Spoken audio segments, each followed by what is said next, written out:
অমৃতসর ভ্রমণ। আজকের এপিসোডটা থাকবে অমৃতসরে 2 রাত্রি থেকে এবং 2 রাত্রি 3 দিনের একটা ট্যুর গাইড, অমৃতসরের গোল্ডেন টেম্পল, সঙ্গে ওয়াঘা বর্ডার এবং আরও কিছু দর্শনীয় স্থান। এটা একটা বাজেট ট্যুরের হিসাব থাকবে, কারণ কম খরচে অনেকেই বিভিন্ন জায়গা বেড়াতে যেতে চান, কিন্তু বুঝে উঠতে পারেন না কিভাবে সেই প্ল্যানটা করবেন। ঠিক তাদের জন্যই এই ভিডিওটা পারফেক্ট হতে চলেছে। মাথাপিছু অনেক কম খরচে এবং কম ছুটির মধ্যে অমৃতসর 2 রাত্রি 3 দিনের ঘুরে আসতে পারেন। তার সাথে যদি আরেকটু বাজেট বাড়িয়ে দেন তাহলে লখনৌ বা দিল্লিটাও কভার করে নিতে পারেন। তো আমরা হাওড়া বা কলকাতা থেকে কিভাবে পৌঁছাবেন অমৃতসর এবং কিভাবে ঘুরবেন তারই একটা ডিটেলস এখানে আলোচনা করব। প্রথমেই দেখে নিতে হবে কিভাবে পৌঁছানো যাবে, অর্থাৎ কম খরচে। হাওড়া থেকে অমৃতসর পর্যন্ত এই প্রায় 2000 কিলোমিটার ডিস্টেন্স যেতে সময় লাগবে 25 থেকে 35 ঘন্টা। এটা ট্রেন অনুযায়ী ভ্যারি করে, আর যদি প্লেনে যান তাহলে তো 2 ঘন্টাতেই পৌঁছানো যাবে ডিরেক্ট ফ্লাইটে। আর ওয়ান স্টপ ফ্লাইট হলে সেক্ষেত্রে 4 থেকে 6 ঘন্টা সময় লাগে। অমৃতসরে সরাসরি এয়ারপোর্ট আছে, সেই এয়ারপোর্ট অথবা চণ্ডীগড় এয়ারপোর্ট ব্যবহার করে আপনারা খুব কম সময়ে অমৃতসর পৌঁছাতে পারেন। আমি যে বাজেটটা দেবো সেটা হচ্ছে ট্রেনে ভ্রমণ। আমরা সবাই কম বেশি ট্রেন লাভার, অর্থাৎ ট্রেনে যেতে ভালোবাসি। এবার সেই জার্নিটা যদি কমফোর্ট হয় তাহলে তো কোনো কথাই নয়। সেরকমই একটা হিসাব আপনাদের দিতে চলেছি। প্রথমেই দেখে নেওয়া যাক কটা ট্রেন রয়েছে অমৃতসর যাওয়ার। হাওড়া টু অমৃতসর মেল, এইটা প্রতিদিন রয়েছে। হাওড়া থেকে ছাড়ে সন্ধ্যে 7টা 15 মিনিটে, যেতে সময় লাগে 37 ঘন্টা 25 মিনিট এবং অমৃতসরে গিয়ে পৌঁছায় 8টা 40 মিনিট, অর্থাৎ 37 ঘন্টা 25 মিনিট পরে সকাল 8টা 40-এ পৌঁছাবে অমৃতসর। গাড়ির নাম্বার 13005 আপ। এই ট্রেনটিতে স্লিপার কোচ, যার ভাড়া রয়েছে 735 টাকা, ইকোনমিক 3 এসি টায়ার 1845 টাকা, এসি 3 টায়ার 1950 টাকা, এসি 2 টায়ার 2835 টাকা এবং এসি ফার্স্ট ক্লাস 4835 টাকা।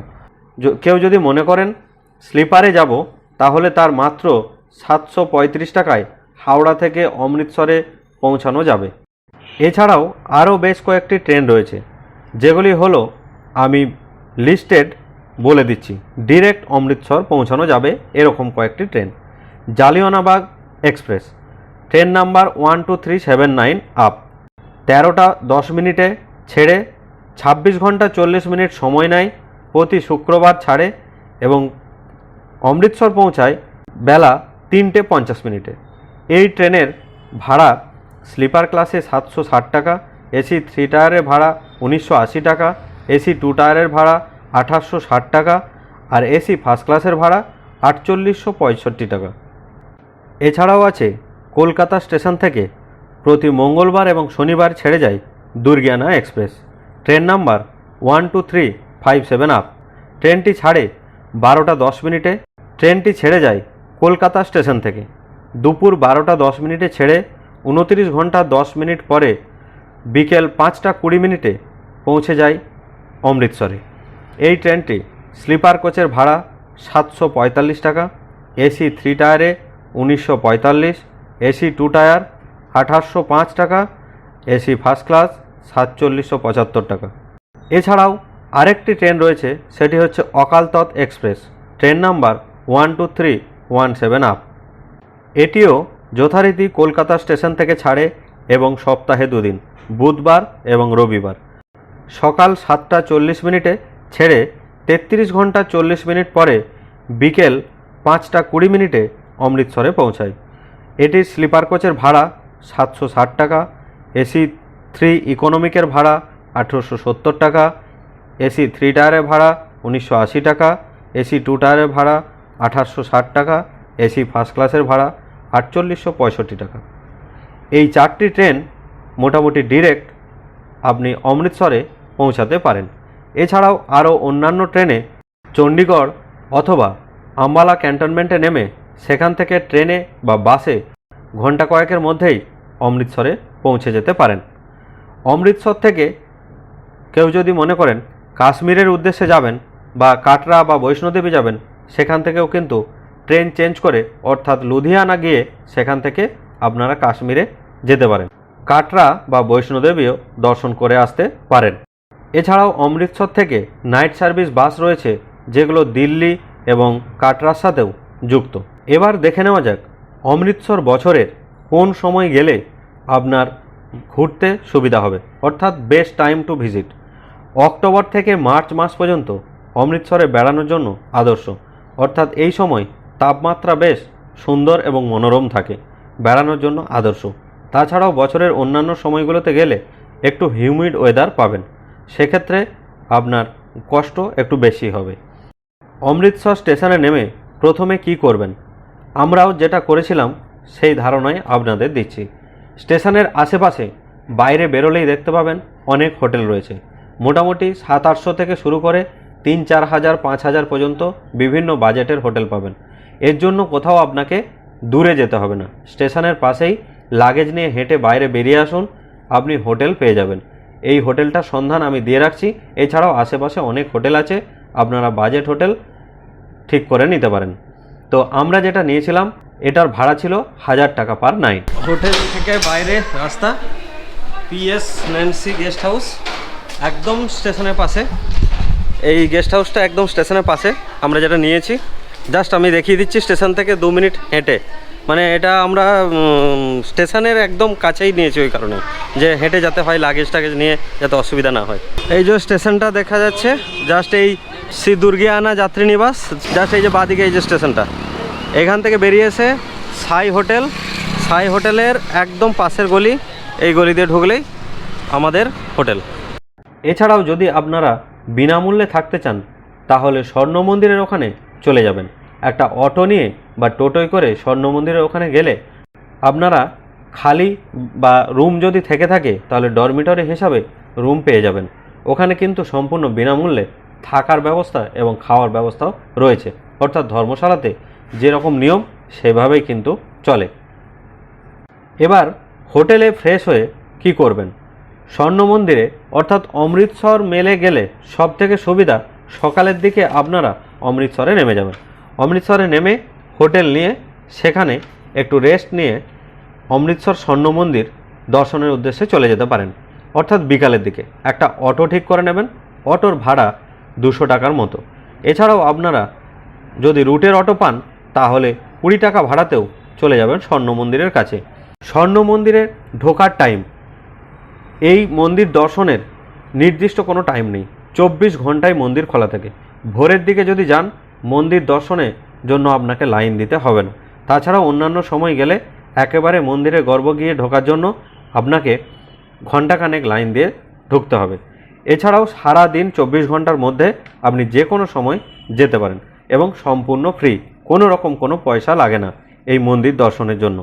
মন্দিরের ভেতরে বিশেষ কিছু নিষেধাজ্ঞা রয়েছে, অর্থাৎ মাথার মধ্যে পুরুষদের হলে এরকম একটা ফেটটি বেঁধে যেতে হবে, সেটাও আপনি বাইরে গেটেই পেয়ে যাবেন।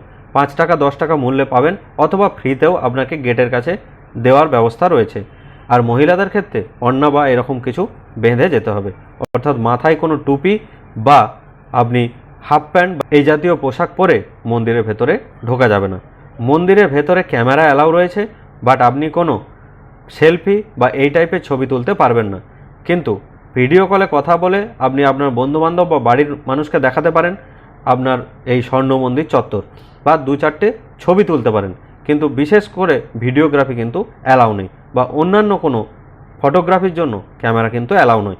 ক্যামেরা বা জুতো রাখার জন্য বাইরে অনেক কাউন্টার রয়েছে, ফ্রি অফ কস্টে সেখানে আপনারা জুতো বা ক্যামেরা জমা রেখে আপনার লাগেজপত্র জমা রেখে ফ্রিতে দর্শন করুন, কোনো রকম তার জন্য পয়সা করেই লাগে না।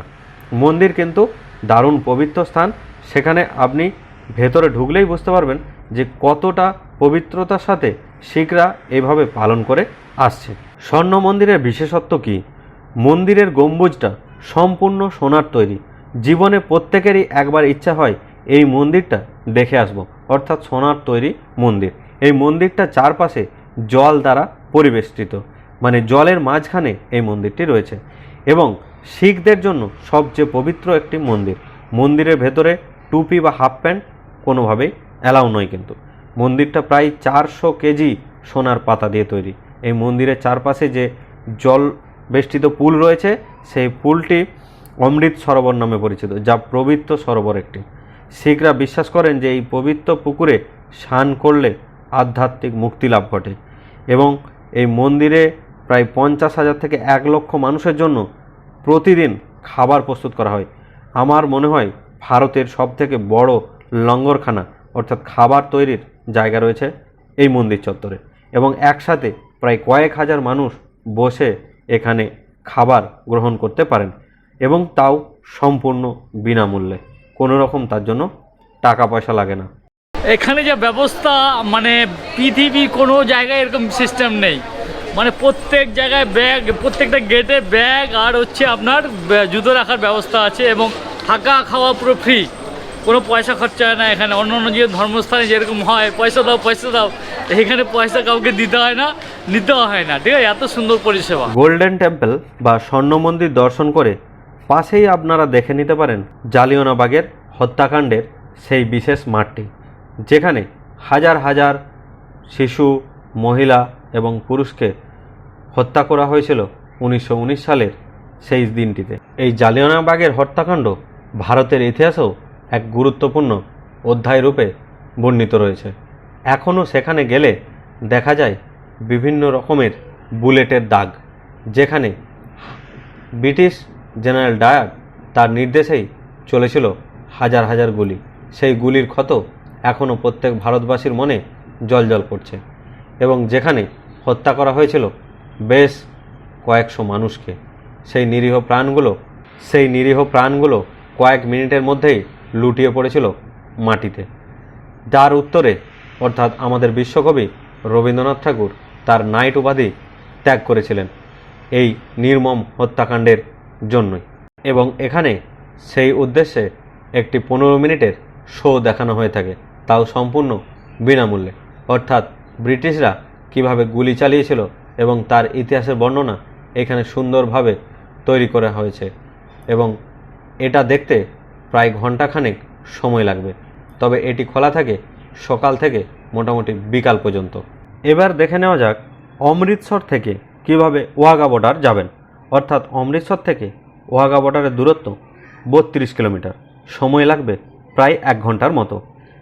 এখানে সামার অর্থাৎ গ্রীষ্মকালীন যে প্যারেড হয় আর শীতকালীন প্যারেড, সারা বছরই এখানে প্যারেড হয়ে থাকে, কোনো দিনই বন্ধ নেই।